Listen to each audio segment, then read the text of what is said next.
जी, आज आपका जो लेसन है वो प्रिंटर्स है, ठीक है। प्रिंटर्स हम पढ़ेंगे, एक सेकेंड ज़रा, ठीक है। अच्छा जी, प्रिंटर क्या है? प्रिंटर एक आउटपुट डिवाइस है जो कोई भी कैरेक्टर, सिंबल्स या ग्राफिक्स प्रिंट करवाती है पेपर पे। जब वो पेपर पे प्रिंट निकाल के आपको दे देता है तो उसको हम हार्ड कॉपी बोलते हैं। प्रिंटर की जो रेजोल्यूशन है उसको डॉट्स पर इंच यानी DPI में मेजर किया जाता है, यानी 1 इंच के अंदर प्रिंटर कितने डॉट्स की फॉर्म में इमेज बनाता है उसको हम प्रिंटर की रेजोल्यूशन बोलते हैं। अब एक एक करके हम प्रिंटर के फीचर्स पढ़ते हैं। सबसे पहले आता है यूज़र फ्रेंडली। तो प्रिंटर यूज़र फ्रेंडली होने चाहिए। इसका मतलब क्या हुआ कि आपके लिए उसको इस्तेमाल करना और समझना आसान हो, ठीक है। कोई भी यूज़र अगर प्रिंटर यूज़ करना चाहे तो उसको अपने फ़ोन पे बआसानी इस्तेमाल कर सके। फिर आता है रिलायबिलिटी। प्रिंटर रिलायबल होने चाहिए, यानी ये आसानी से ख़राब होने वाले ना हो, ठीक है। और पेपर की जो प्रिंटर्स के अंदर एक पेपर की ट्रे लगी होती है, जब आप पेपर डालते हैं तो वो पेपर ऊपर से पास करता हुआ ट्रे के थ्रू बाहर प्रिंट होकर निकलता है। तो बाज़ दफ़ा क्या होता है कि ट्रे के अंदर प्रिंटर का जो पेपर होता है वो जैम हो जाता है, फंस जाता है। तो इस तरह के मसाइल ना हो तो हम कहते हैं प्रिंटर रिलायबल है।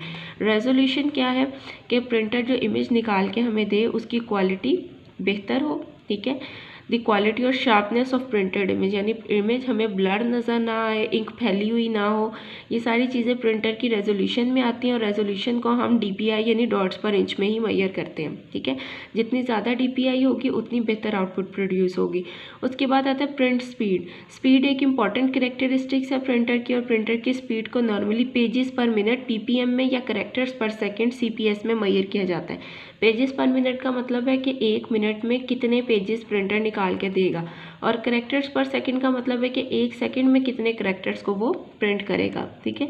जितना अच्छा प्रिंटर होगा उतना ज़्यादा वो क्विकली प्रिंट निकाल के देगा। Colour print out normally black and white की निस्बत थोड़ा ज़्यादा टाइम देते हैं, इसी तरह अगर आपके पेपर के ऊपर ग्राफिक्स आ गई हैं, कोई पिक्चर्स आ गई हैं, कोई आप कह लें कि चार्ट्स आ गए हैं, तो उसकी वजह से भी प्रिंटर आपको थोड़े वक्त में प्रिंट इमेज निकाल कर देता है, ठीक है। टिपिकली जो पर्सनल कंप्यूटर प्रिंटर्स होते हैं वो 6 से 35 पेजेस आपको 1 मिनट में निकाल के देते हैं, यानी 6 to 35 PPM जो है वो इनकी स्पीड होती है। उसके बाद आपके पास आता है ड्यूटी साइकिल। ड्यूटी साइकिल क्या है? ड्यूटी साइकिल आपको बताता है कि how many pages a printer can produce, यानी एक प्रिंटर कितने पेजेस प्रोड्यूस किया जाता है कर सकता है। नॉर्मली पेजेस पर मंथ में इसको मेजर किया जाता है। जैसा कि एक पर्सनल लेज़र प्रिंटर है, उसका ड्यूटी साइकिल अगर 3000 पेजेस पर मिनट है तो इसका मतलब हुआ कि वो एक दिन में तकरीबन 100 पेज आपको निकाल के देगा, ठीक है। तो एक दिन में वो तकरीबन आपको 100 पेज निकाल के देगा। 3000 है, एक दिन में 100 निकालेगा तो एक मंथ के अंदर वो 3000 पेजेस आपको निकाल के देगा। तो ड्यूटी साइकिल होता है कि एक महीने में प्रिंटर आपको कितने पेजेस प्रिंट के निकाल के देगा। उसके बाद आता है ऑपरेटिंग कॉस्ट। तो ऑपरेटिंग कॉस्ट प्रिंटर की बड़ा इंपॉर्टेंट एक फैक्टर है। जैसे यहाँ एग्जांपल में लिखा हुआ है कि इंकजेट प्रिंटर्स जो हैं रिक्वायर्स फ्रीक्वेंट रिप्लेसमेंट और refill for relatively expensive ink cartridges, यानी जो आप इंकजेट प्रिंटर्स इस्तेमाल करते हैं उनके अंदर जो इंक कार्टेज होते हैं जिसमें इंक फिल करते हैं, जिसकी मदद से इमेज प्रिंट होता है, वो ज़्यादा महंगे होते हैं और ऊपर से वो बार बार उनकी रिप्लेसमेंट की और रीफिल करने की भी ज़रूरत होती है। लेज़र प्रिंटर में टोनर कार्टेजेस होते हैं, ठीक है, हमें उनको रीफिल और रिप्लेस करने की ज़रूरत होती है। यानी आपको मैंने पढ़ाया हुआ है कि कार्टेजेस वो होते हैं जिसमें कि वो मीडियम रखा जाता है जिसके थ्रू प्रिंटर इमेज प्रिंट करता है। अब लेज़र प्रिंटर जो है वो टोनर इस्तेमाल करते हैं। इसी तरह डॉट मैट्रिक्स प्रिंटर में रिबन्स यूज़ होते हैं, ठीक है। तो इन्होंने लिखा कि ये हमारे लिए इम्पॉर्टेंट है ये डिटरमिन करना कि किसी भी प्रिंटर की ऑपरेटिंग कॉस्ट कितनी है, यानी कोई भी चीज़ जो हम ख़रीद रहे हैं उसे काम में लेकर आने के लिए उसके ऊपर हमें कितने पैसे हर महीने या हर हफ्ते लगाने पड़ेंगे जिसके बाद वो हमें इमेज प्रिंट करके देगा। तो that is the operating cost of the printer.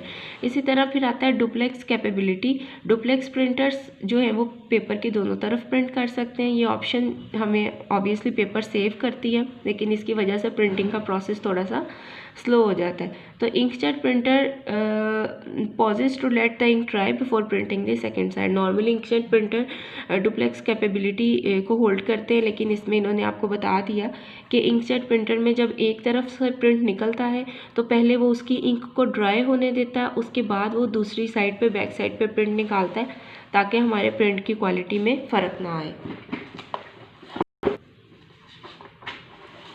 उसके बाद आपके पास आता है मेमोरी। तो मेमोरी क्या है? कंप्यूटर डेटा और इंस्ट्रक्शंस जो प्रिंट आउट के लिए प्रिंटर को सेंड करता है वो उसकी मेमोरी है। प्रिंटर कमांड लैंग्वेज PCL और पोस्ट स्क्रिप्ट लैंग्वेज ज़्यादातर इस्तेमाल होती हैं कंप्यूटर और प्रिंटर के दरमियान कम्युनिकेशन करवाने के लिए, ठीक है। जो भी डेटा और इंस्ट्रक्शन प्रिंट मेमोरी में स्टोर किया जाता है वो आप प्रिंटर को मिलता है, और जैसे ही वो उसको रिसीव होता है वो आपको रिस्पेक्टिव इमेज निकाल के दे देता है।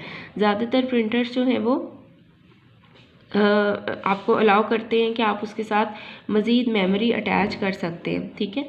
आप नॉर्मली 100 सफ़ों की प्रिंट कमांड दे दें तो आप एक एक करके जो प्रिंट निकल रहा होता है वो एक्चुअली में प्रिंटर की जो मेमोरी है उसमें स्टोर होते हैं, ठीक है। बाज़ प्रिंटर्स ऐसे होते हैं उनकी मेमोरी में पेजेस स्टोर हो जाते हैं, ठीक है। और अगर आप अपनी जो कंप्यूटर है वहाँ से आप अपना डॉक्यूमेंट बंद भी कर दें तो वो आपको 100 पेजेस निकाल के देता रहेगा, ठीक है। उसके बाद आता है network enabled. Network enabled printer can connect directly to computer network, ठीक है। आप कंप्यूटर नेटवर्क से इंटरनेट से डायरेक्टली उन प्रिंटर्स को कनेक्ट कर सकते हैं।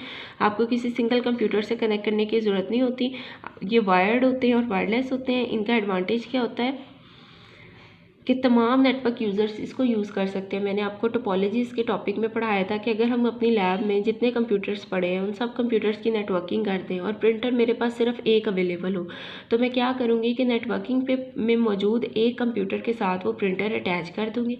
अब नेटवर्क पर जो बाकी के 30 कंप्यूटर हैं वो आसानी जो है प्रिंटर को कमांड सेंड करते हुए आसानी से इस्तेमाल कर सकते हैं। इसका एडवांटेज यही होता है कि चीज़ एक होती है और यूज़र आपके पास ज़्यादा होता है तो वो चीज़ शेयर हो जाती है यूज़र्स के दरमियान में, ठीक है। तो आजकल प्रिंटर्स जो हैं वो बहुत इंपॉर्टेंट है प्रिंटिंग टास्क के लिए। वायर्ड प्रिंटर भी आ रहे हैं, वायरलेस प्रिंटर भी आ रहे हैं, दोनों की मदद से आप जो है वो अपना प्रिंटिंग का टास्क कर सकते हैं। तो ये हमने पढ़ा आज के टॉपिक में कि प्रिंटर के फ़ीचर्स क्या हैं।